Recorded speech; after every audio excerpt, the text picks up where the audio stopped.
What is up, everybody? My nerd friends, my nerd family.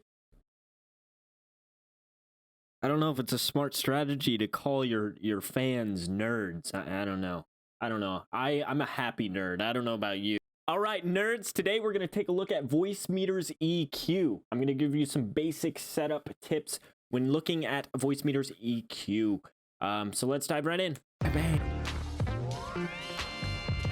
So in this video, guys, what we're going to be discussing is VoiceMeeter's EQ. Obviously, we're going to talk about some basics to setting up that EQ.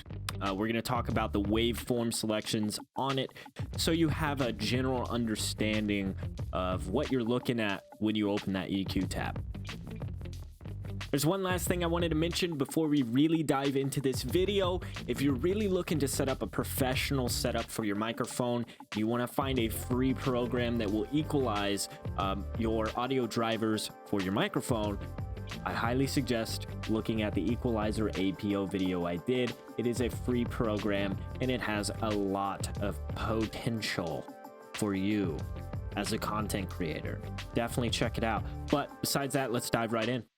All right, so if you don't know where VoiceMeeter's EQ is, if you look at the master section down here, these are going to be your hardware outputs and virtual outputs. Each one of these has an EQ tab. We're also using VoiceMeeter Potato. So if you are using VoiceMeeter Banana, I highly suggest you getting VoiceMeeter Potato. It offers a lot more hardware inputs and outputs, and then some cool new features like reverb and delay and other effects like that. EQ. All you need to do on the output that you're wanting to use your EQ on, which is most likely going to be your auxiliary out, which for your microphone, you can simply right click on the EQ tab for that specific section and it'll open up the EQ. The only reason I say it's most likely going to be your VoiceMeeter aux output is because in my VoiceMeeter Banana video, I suggest sending your microphone, which will be your hardware input 1, to B2, which is your VoiceMeeter aux output. You really are only going to want to use your equalizer on your microphone. So that's why I said your auxiliary output is most likely the EQ that you're going to want to set up.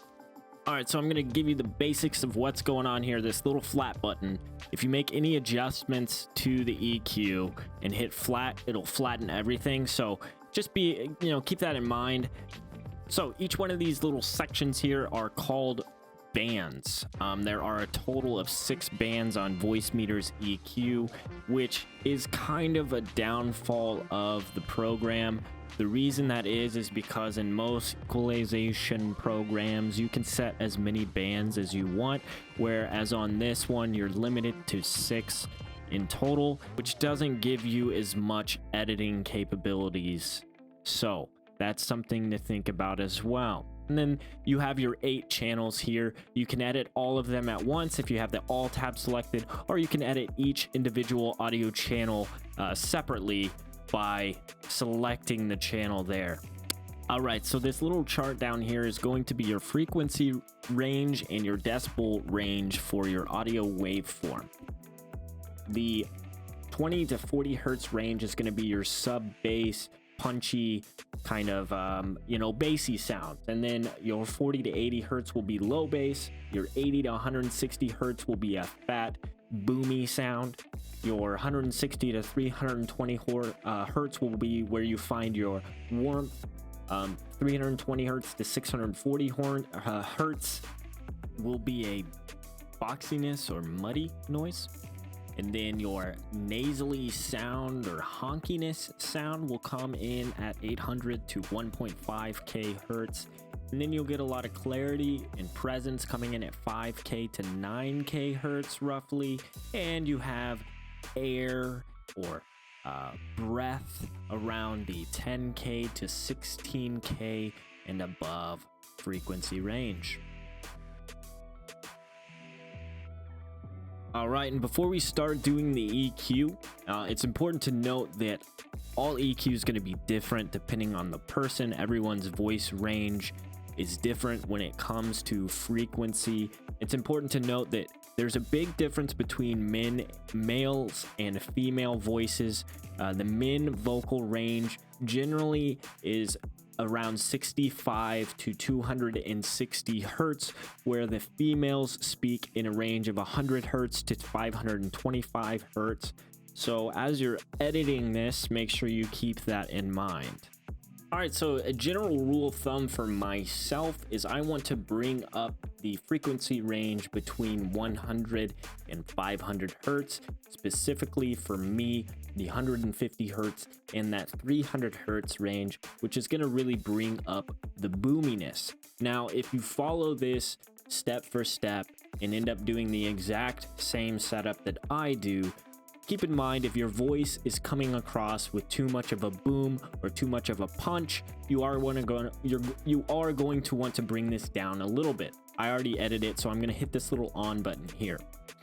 So what you're looking at, each one of these, as I said earlier, are bands. Each one of these bands has a band type and a band thickness. That's what this Q stands for, is the band thickness.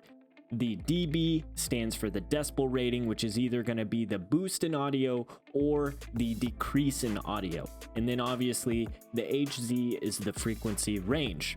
This band type here is just band. That's all it stands for. That's what we're going to use for each one of these bands. We're going to do it with fairly tight band thicknesses.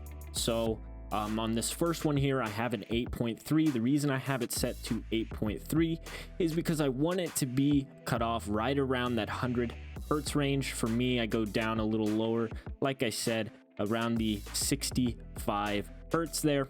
And then I want it to be cut off at the 500 hertz range here. So I have the 300 hertz band set to 13 on the Q for the thickness, and I boosted the 300 hertz range a little bit higher than the 150 hertz, where most of my voice comes from that 300 hertz range.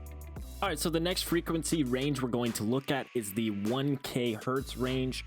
Generally, rule of thumb, 800 to 1.5K hertz is the nasally sound in your voice, and we're going to try and remove the nasally sound just a hair. I've done a fairly tight EQ band on this at an 8.5 because I want to hit that whole range. So I'm hitting about 700 to 1.5K hertz, and then I bring it down just about 3 decibels. If you have a naturally nasally type of voice, feel free to bring it down just a little bit more. Adjust it to your liking. All right, so this next band we're going to set to 3500 hertz. And the reason we're doing this band here is we're gonna try and produce a little more clarity and presence. And the way we're gonna do this is by increasing the decibel rating right here.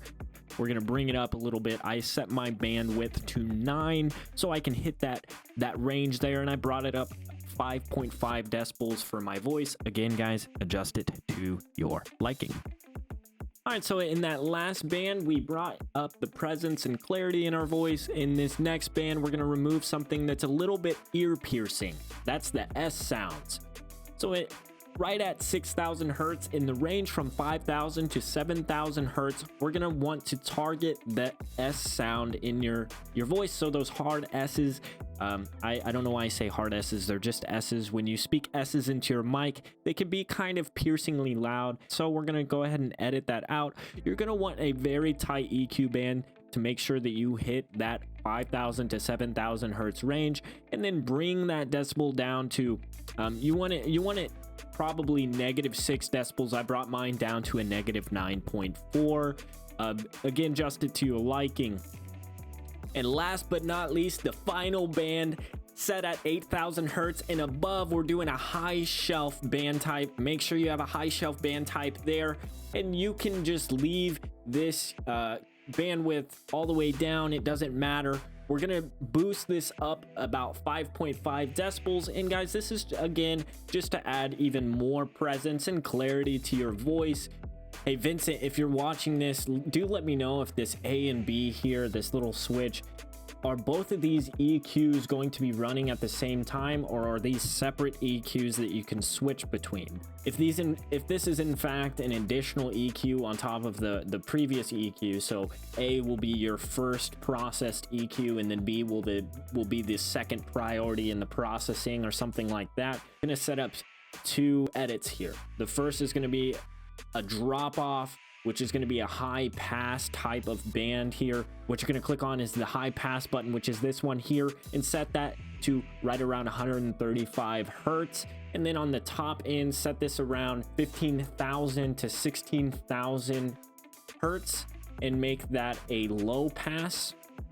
And this is what this is going to do, is cut off a lot of the airiness that you don't need in your vocals, and then on the opposite end, it's going to cut off a lot of the bass that you don't need in your vocals as well. All right, you nerds, in my Discord we offer free help for audio related issues and video related issues when it comes to streaming or audio recording. So if you need any help with anything or any additional support, feel free to join the Discord. Also guys, we do have some pretty awesome people in the Discord, so if you're looking for some friends and people to hang out with, I'm there, and we all know I'm super cool, so I hope to see you there. Do me a solid guys, if you like content like this and you like content around audio related topics or streaming related topics, hit the little subscribe button and also ring the bell for me for future content just like this. Last but not least, I do want to suggest one video for you guys. It is the how to set up your microphone professionally video.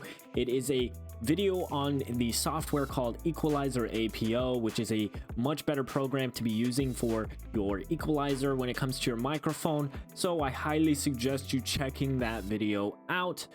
But as far as this video goes, that's gonna be the end of it, guys. Thank you so much for watching. Y'all are a bunch of rock stars, a bunch of rock star nerds.